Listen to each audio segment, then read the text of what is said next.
Kejaksaan Agung memeriksa Menteri Koordinator Bidang Perekonomian Airlangga Hartarto selama total 12 jam terkait kasus dugaan korupsi pemberian fasilitas ekspor minyak sawit mentah atau CPO pada Senin 24 Juli 2023.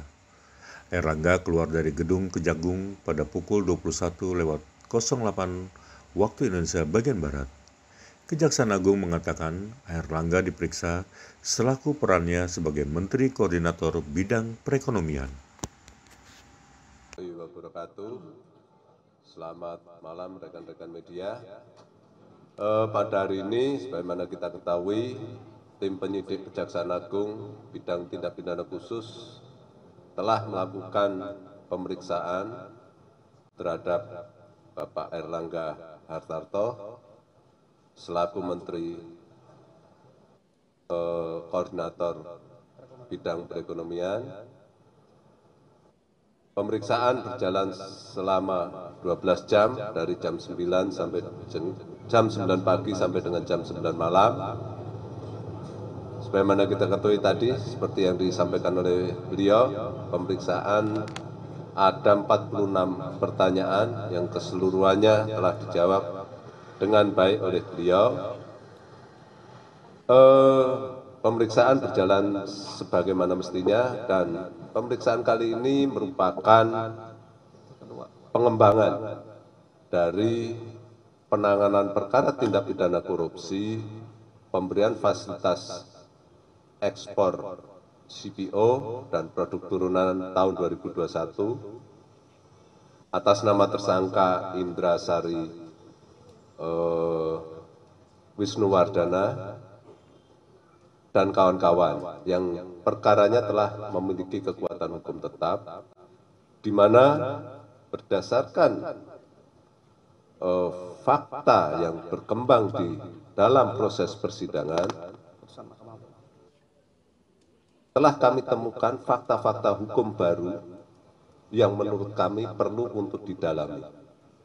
Dan hasil dari pendalaman tersebut, beberapa saat yang lalu, sebagaimana kita ketahui, tim penyidik telah menetapkan 3 tersangka korporasi, yaitu Wilmar Group, Musim Mas Group, dan Permata Hijau Group. Ya. Dalam rangka untuk membuat terang peristiwa pidana terhadap 3 tersangka tersebut, maka kami memandang perlu untuk memeriksa Bapak Airlangga dalam kapasitas beliau selaku Menteri Menko Perekonomian, khususnya terkait tugas dan tanggung jawab beliau dalam rangka mengatasi kelangkaan minyak goreng. Sebagaimana kita ketahui, dalam proses penanganannya, ternyata belakangan kita ketahui telah menimbulkan kerugian keuangan negara. Mungkin itu yang hendak kita cari simpul-simpulnya. Mungkin demikian dari kami. Terima kasih. Rekan-rekan media, saya buka beberapa pertanyaan saja. Ada pertanyaan? Depan.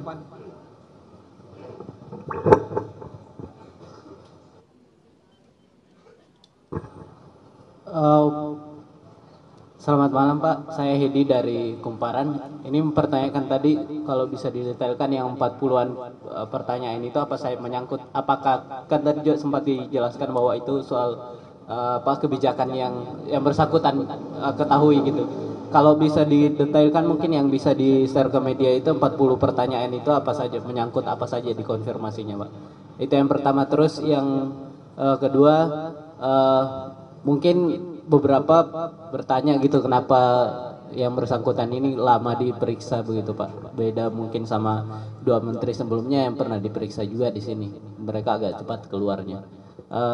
Ini buat Pak Kapuspen mungkin yang soal sutra itu, apakah benar sudah ada jaksa yang dicopot dari jabatannya yang diduga menerima menerima suap dari perusahaan nikel tersebut, gitu Pak.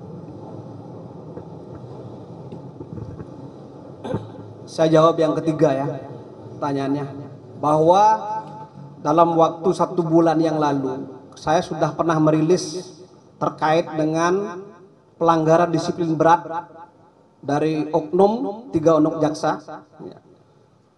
3 orang dilakukan pencopotan terhadap jabatan dan jaksanya. 1 orang tenaga tata usaha dilakukan penundaan pangkat. Jadi 3 orang mendapatkan hukuman yang cukup berat, disiplin berat. Yang 1 orang mendapatkan hukuman yang sedang. Ya, saya kira cukup itu ya. Saya tidak mau menyampaikan secara gamblang karena itu data yang saya peroleh dari pengawasan. Silakan Pak, lanjutkan. Terima kasih, saya coba menjawab. Tentunya 46 pertanyaan tersebut itu sangat teknis sekali, teknis penyidikan, sehingga kami tidak bisa menyampaikan di sini.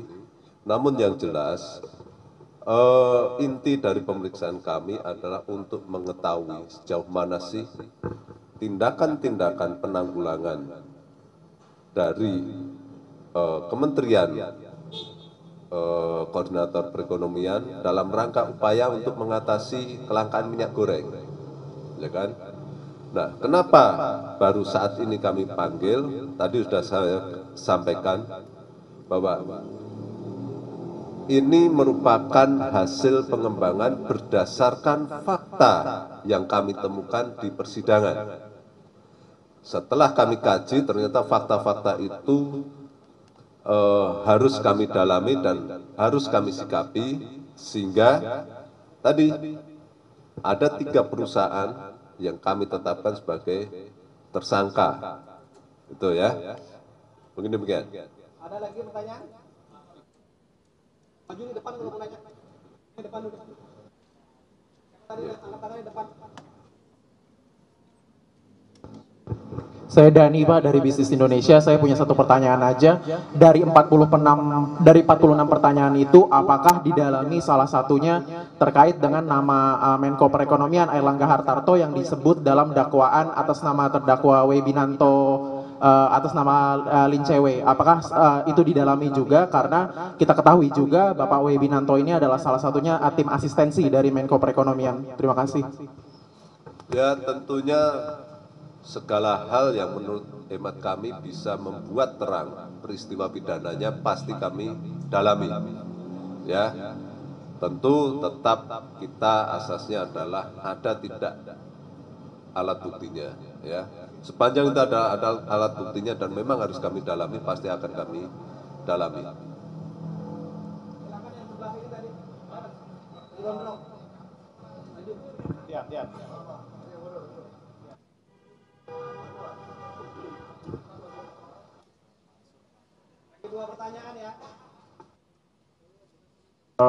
Singkat aja Pak, ya, dari pemeriksaan hari ini, apakah sudah cukup Pak untuk memeriksa Pak Airlangga? Kemudian dari pertanyaannya tadi, apakah ada yang berkaitan dengan kebijakannya terkait ekspor CPO itu tersebut? Ya, untuk pertanyaan kedua itu sudah teknis sekali, kami tidak bisa menjawab. Untuk apakah ini sudah cukup atau belum, tentu saja setelah pemeriksaan ini kami melakukan evaluasi dan pendalaman dikaitkan dengan keterangan yang lain, nanti akan kita sikapi. Begitu. Izin Pak Ketut, Pak Tandi, saya Rohman dari Lojatis. Singkat saja Pak, terkait peranan atau keberadaan Pak Airlangga dalam pemeriksaan hari ini, dari Kejagung, regulasi atau belit hukum apa yang menjadi landasan Pak Airlangga itu patut diduga terlibat?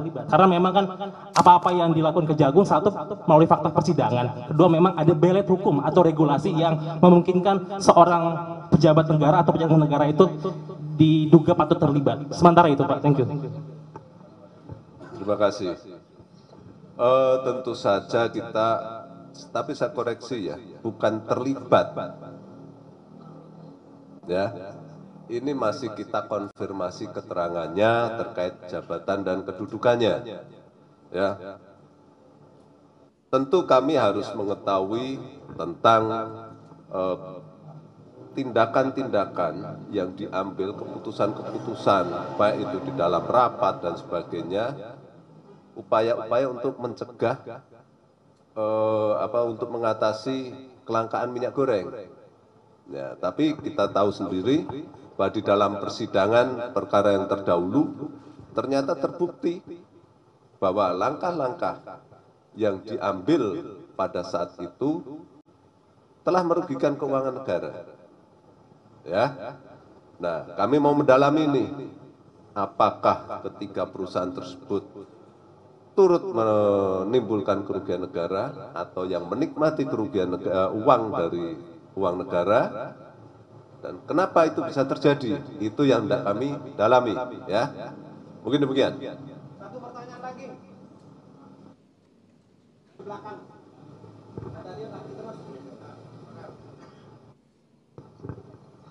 Malam Pak, saya Rahel dari Kompas.com. Ada 2 pertanyaan. Yang pertama untuk Pak Dirdik terkait pemeriksaan hari ini, berarti bisa ditegaskan bahwa hasil pemeriksaan terhadap Pak Erlangga hari ini tidak ada kaitannya terkait kasus pidananya ya? Maksudnya berarti Pak Erlangga ini nggak terlibat di kasus pidana itu sendiri kan ya Pak? Itu untuk Pak Dirdik. Dan kedepannya Pak Kejagung akan memanggil Pak Erlangga lagi sebagai saksi. Untuk Pak Kapus Penkum, mau menegaskan Pak terkait pertanyaan sebelumnya dan mengkonfirmasi sekalian, apa betul bahwa jaksa di Jamintel yang bernama Ramiel J saja itu udah dicopot dari Kejaksaan Agung sebagai jaksa? Dan jika iya, alasannya mungkin kenapa Pak, bisa dijelaskan lagi? Makasih. Oke, terima kasih. Saya rasa masih sangat terlalu prematur untuk menyatakan keterlibatan dan sebagainya ya, bahwa ini masih penyidikan awal, ya. Apakah ini tidak ada keterkaitannya dengan tindak pidana? Justru ini mendalami tindak pidana yang telah terbukti sebelumnya. Ya, kita dalam rangka untuk mengembangkan. Ya, jadi fakta-fakta hukum yang muncul di persidangan kami pastikan selalu kami ikuti perkembangannya dan kami cermati. Apabila ternyata dari fakta tersebut muncul fakta hukum yang memang harus kami dalami, maka seperti Bapak Ibu kalian lihat hari ini, kita pasti dalami. Ya. Jadi proses masih berjalan dan itu masih kami lihat perkembangannya. Jadi mari kita tunggulah, ya. Jangan buru-buru. Oke ya. Jadi pertanyaan tadi sambungan ya. Saya tegaskan bahwa yang bersangkutan yang dicopot jabatan dan jaksanya ada 3 pada saat beliau atau yang bersangkutan menjabat sebagai Kepala Kejaksaan Tinggi di Sultra. Yang kedua adalah yang dicopot adalah pada saat yang bersangkutan sebagai Aswisus di Kejari Sultra. Dan yang ketiga adalah sebagai koordinator eselon 3. Ya, saya kira rekan-rekan media sudah paham itu. Bukan pada saat yang bersangkutan menjabat sebagai direktur Jamintel. Saya kira itu ya jelas ya. Saya kira itu teman-teman media, terima kasih atas kehadirannya. Salam sehat dan bahagia untuk kita semua. Assalamualaikum warahmatullahi wabarakatuh dan Om Santi Santi Om.